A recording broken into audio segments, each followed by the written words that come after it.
We are continuing with scene 5. So, let's get this party started. Okay, so, scene 5. So that's after Stanley has heard Blanche basically slag him out to his wife, and he has kind of heard all of that, and we've been like, we, as in the audience, has been like horrified with dramatic irony, but we realise, sorry, I'm just scanning through these photos, we realise that he's going to kind of store this in his back pocket and work out how he's going to get her back. So it says, so he's like acting real nice to her, and he's like, hey Stella, Blanche, you're back, blah blah blah, like, hey Blanche, blah blah blah, and then it's he laughs and clasps her head back to him. Over her head, he grins through the curtains at Blanche, as in like, yeah, sucked in, I've got her. So yeah, pretending to be nice, but we know that this smile is about him kind of plotting revenge, that he's like, yeah, I've got one up on you, bitch. So, then we move into scene 5. We get a little bit of stage direction, which is handy. So we've got, suddenly she bursts into peals of laughter. Obviously, again, we kind of are getting some ideas that she's, yeah, a little lacking in screws. And she's, Blanche is currently plotting to capture Shep, her old boyfriend from like college, so like 20 years ago, to like come and save her from her horrible situation. There are some interesting things in this. One where Blanche is talking about Stella and like in the letter to Shep, and she kind of like makes up this stuff about Stella's life, and she says, most of my sister's friends go north for the summer, but some have homes at the Gulf where continuing round of entertainments, teas, cocktails and luncheons. So she's just making up this stuff, which kind of shows again, well, it shows, certainly is quite blatant to Stella, that she's kind of ashamed of the kind of life that Stella has chosen. Okay, and then other things that I thought were interesting, we get a fight between, sorry, itchy arm, we get a fight between Eunice and Steve, the upstairs, the landlords, and, they're fighting about, it seems like they're fighting about, like, Steve perhaps having a bit of a wandering eye, talking about you and that blonde, and Steve is like, that's a damn lie, blah, blah, blah.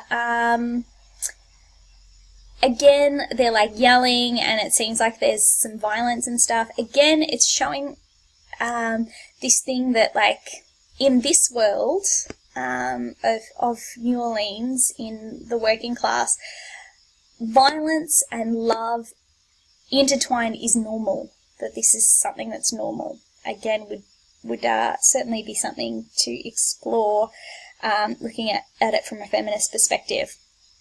But that's certainly the message that Tennessee is creating there. Blanche is talking to Stanley and being a little bit condescending. When I say a little bit, I mean a lot of bit. So they're just talking and she's saying like, oh, I've picked up all of these like funny little sayings that all of you guys, all of you commoners, these common people, quaint little words and phrases I've picked up here. And Stanley says, well, we don't talk any different here. You won't pick up anything. And he says, you can count it up to 500. And she's like, that's a mighty high number. Ooh. Meaning like, as if you could count to that because you're a dummy.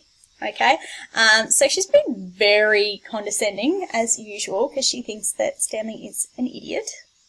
And then we have the stuff about Shaw, which, because you guys have already read this bit, you'll know what I'm talking about, where, like, Shaw is the guy who Stanley knows that goes through Laurel, and knows Blanche, and she obviously denies it. I'm afraid he has me mixed up with the other party. I would never go to the Hotel Flamingo. So that's in this scene where, like, basically her lies are starting to unravel. That's kind of what I've written at the top of the page, is that her lies are starting to unravel here. And then there's a bit, we realise that she is realising that her lies are starting to unravel, where she says, she speaks lightly, but her voice has a note of fear. So she knows that this is starting to become unravelled. Stanley promises that he's going to check it up and clear up any mistake. So again, he's threatening her. That's a threat. That's not a, like, I'll give you the benefit of the doubt. That's a threat. And it's definitely meant to feel like one to her, and it does. And we know that because she closes her eyes as if to faint. Her hand trembles, going for a handkerchief. So we know that she actually feels the sense of threat. And then we get some really interesting insight into Blanche. This is on page 53 of Blanche's, I guess, a glimpse into Blanche's world, her thoughts, her feelings, her motivations, her fears, where it talks about, I thought the phrases that really stood out to me was where she talks about, like, why she is the way she is. She says, soft people, and she counts herself as a soft person, soft people have got to shimmer and glow. They've got to put on soft colours, blah, blah, blah, blah, blah. It isn't enough to be soft. You've got to be soft and attractive. And I'm fading now. Okay, so she feels like she needs to kind of capture the attention of strong people by being this kind of, like, shimmery, glowy, kind of, like, give them what they want, and they'll protect you. She doesn't feel like she has the strength to protect herself. Okay, which is quite sad in itself.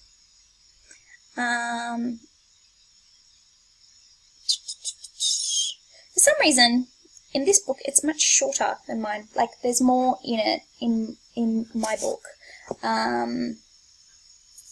Where she says, so in mine, it says, the start of the thing says, I was never hard or self-sufficient enough.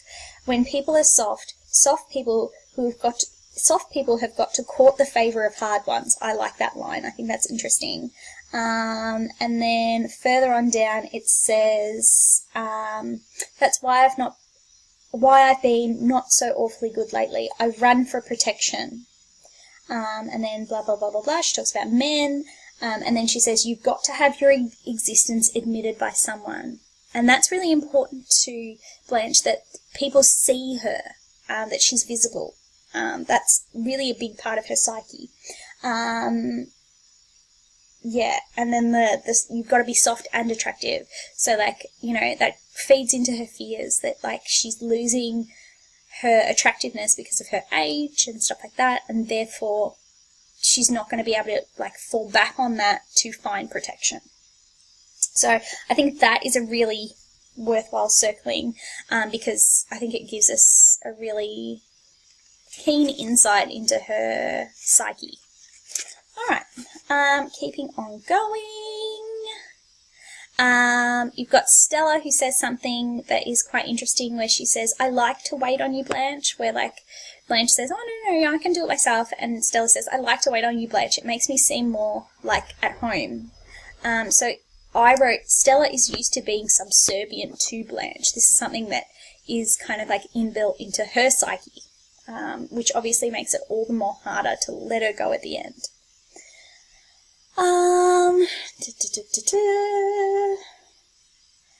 And then again we get another interesting insight. This is on page 55, into Blanche and why she behaves the way she does. And this is all about, like, Mitch and her, I guess, her perceptions of what men want, which is Tennessee's way of kind of talking about what men are, what men want, and what they expect from women, which I think is quite interesting. Where it says, oh, maybe am I on there? Men don't want anything. Yeah. And men don't want anything they can get too easy. I want his respect, and men don't want anything they can get too easy. She's talking about sex, that she hasn't put out yet, for her term. She hasn't put out yet because, like, that's not what men want, that men want to kind of feel like they have to chase it. And so I think this would work really well for a feminist reading about, like, the complexities of expectations on women, and that they are imposed on by kind of men and society. So I'd put another big F there. And then we find out something that kind of knocks at the heart of what Blanche wants. And so she's saying, like, you know, Stella asks, like, do you want him? Like, do you want to be with him? And Blanche says, I want to rest. I want to breathe quietly again. That's what she really wants. So, like, yeah, she doesn't necessarily want Mitch. She wants what Mitch can give her, which is peace and security.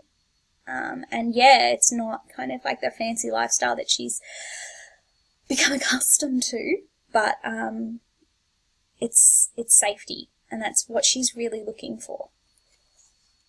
Okay, so in contrast to that, we then have Eunice and that coming back in, and, like, they're just acting like morons. Where is it? You know, they have this conversation, blah blah blah. Steve, you know, like, Eunice shrieks with laughter and runs down the steps. Steve bounds after her with goat-like screeches and chases her around the corner. So again, we have those kind of, like, animalistic things, that they're animals, that people who live in these areas, they're like animals. They're not, you know, they're not refined like Blanche. But we've seen, you know, how useful that refinement is.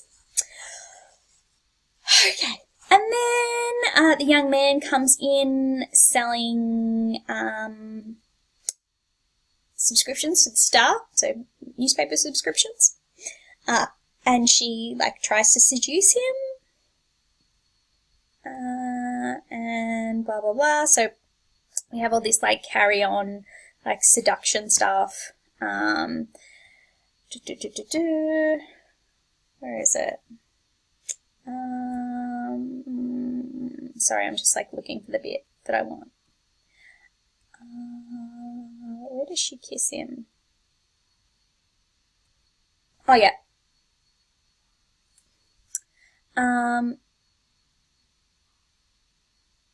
So she... Okay. So she kisses him, like, she kind of seduces him, and he's definitely, like, too young for her to be, like, going after him.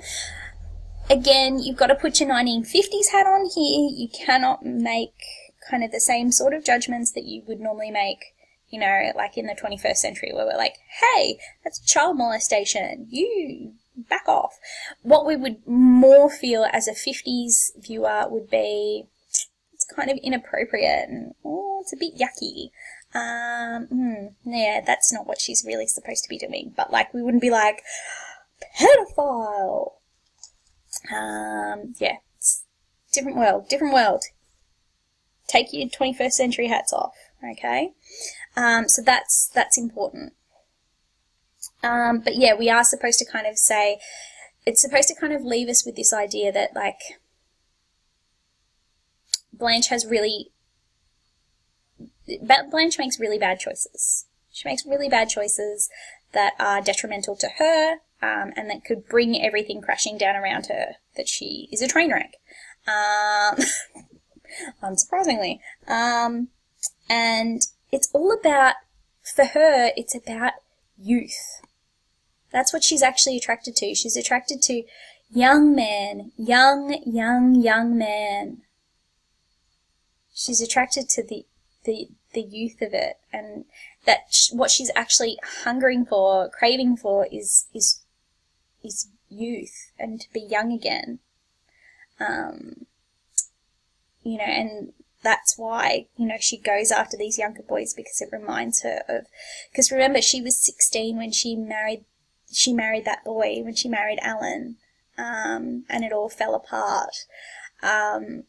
So she's hungering after that girl, being that girl again. And young boys make her feel like she's that young girl again, before everything kind of fell apart. Yeah, okay. So, that is the end of scene 5. Ta-da! Okay, bye! See you next scene.